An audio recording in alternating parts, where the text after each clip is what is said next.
Debt is not bad luck. It is a filing system, and it files you. A bank does not see a decent man having a bad year. It sees a number with your name stapled to it, and that number decides the tone of voice the world uses when it talks to you. Somewhere ahead of you, there is a phone buzzing face down on a kitchen table at 11 in the morning. It buzzes 4 times. Nobody reaches for it. Nobody in that room even looks up from their coffee. Hold on to that picture. It will not make sense until the very end. Right now, you are at minus $4,000. Nobody makes movies about $4,000. That is exactly why it eats people alive. It is small enough to feel survivable and large enough to own your entire week. Here is the part almost nobody will admit. Most people at minus 4,000 do not want the debt gone. They want the payment smaller. They want the pressure turned down, not turned off. Ask a man to choose between a lower monthly bill and a hard year that ends the thing forever, and watch which one he picks. At this level, the phone is the enemy. An unknown area code lights up on a Tuesday at 9 in the morning. You do not know anybody in that state. You let it ring. You turn the screen over like the screen is the problem. Your chest does something you have never described out loud to anyone. The details are small, and they are everywhere. A sedan with 190,000 miles and a check engine light you have learned to see as decoration. A card at 26% that you pay the minimum on, watching almost the whole payment disappear into interest like water into sand. A phone bill $9 past due, and a text message that calls you a valued customer while it threatens you. You skip lunch on Thursdays and tell your coworkers you are cutting back on carbs. Danny at work does not skip anything. Danny financed a truck over 72 months and put a decal in the back window. Danny says a payment is not really debt if it comes out on the 1st, automatically, like rent or weather. Danny will say that sentence for the next 15 years, and he will believe it every time. Rule 1. At the bottom, you are not a person to the system. You are a probability. Something shifts. Not in the balance, in your hands. One afternoon, you pick up. A woman with a flat, patient voice asks if she is speaking with the account holder. You hear yourself say yes. You hear yourself say a number out loud for the first time in 2 years, the real number, not the number you use in your head. So what can you do today, she asks. $90, you say. Every month.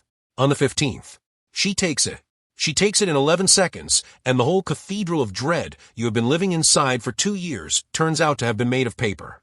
That night you sit at the kitchen table with a pen and write the balance on the back of an envelope. Minus 3,200. It looks smaller in handwriting than it felt in silence.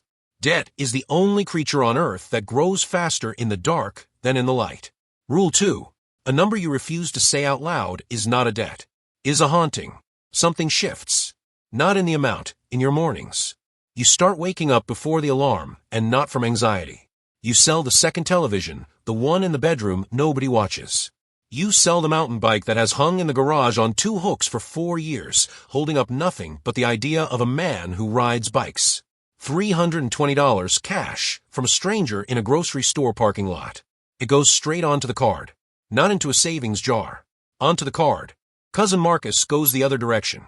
Marcus takes a consolidation loan, 1 clean payment, instead of 4 ugly ones, and at Thanksgiving he explains it like a promotion. His total went up. His payment went down. He feels wealthy. He is renting relief by the month and calling it strategy. Rule 3. Anyone who sells you relief is selling you time at retail, and you are the one paying the markup. Something shifts. Not in the paperwork, in what you are willing to be seen doing. You are at minus 2,000 now, and this is the level where you learn the thing that took you years to earn. So if you get anything out of this, get this. Being broke is expensive, and being broke quietly is the most expensive version of all. The overdraft fee is $35 because you were too proud to ask for a 4-day extension. The late fee is $30 because you were too embarrassed to make 1 phone call. Shame is not a feeling at this level. Shame is a line item. If that lands with you, subscribe, because everything I know about money, I learned standing on the wrong side of these numbers, and I would rather you learn it cheaper than I did. You start asking. You ask the dentist for a payment plan and get one. You ask the utility company about budget billing and get it. You ask your landlord move the due date 3 days, and he says fine. That is fine. Why did you not ask in March? Rule 4. The most expensive thing a poor man owns is his pride, and he pays for it monthly. Something shifts. Not in your income, in their manners. Minus 1,100. The letters change. The paper is heavier. The word urgent disappears, and the word offer arrives. A man calls and he is polite. He offers to settle the whole thing for $650 today. Right now, one payment, and he will mark the account closed. You say no. You say it calmly, and you feel the calm surprise you like cold water. You want the record clean, not just quiet. So you keep paying.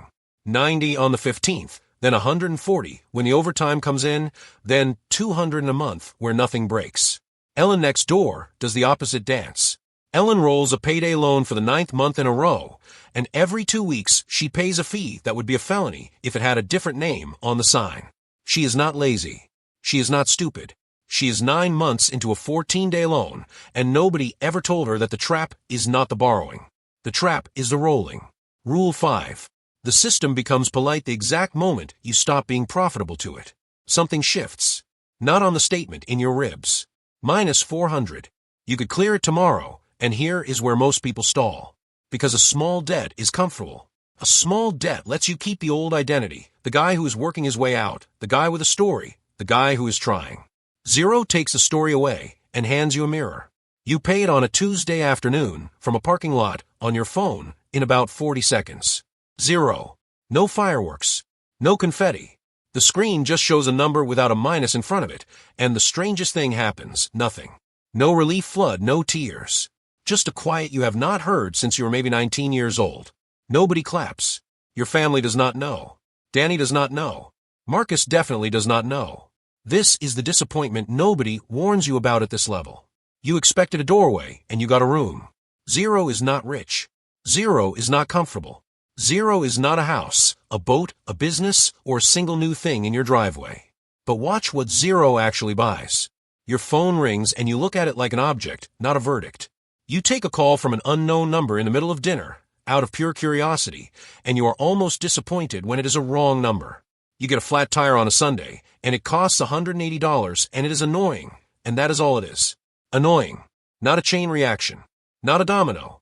You go back to work on Monday, and you are not performing anything.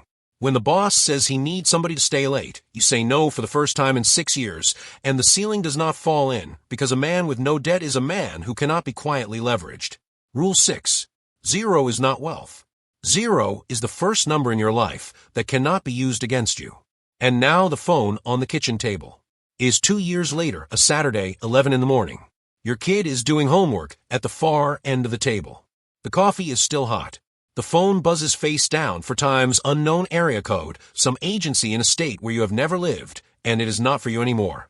Is a wrong number chasing a stranger, dialing into a house where that word does not live. Nobody reaches for it. Nobody looks up. That is what $4,000 was buying you all those years, taken in monthly installments, not money. Attention. Sleep. Flinch. Silence when the screen lights up. You pour the second cup. You sit down. You let it ring.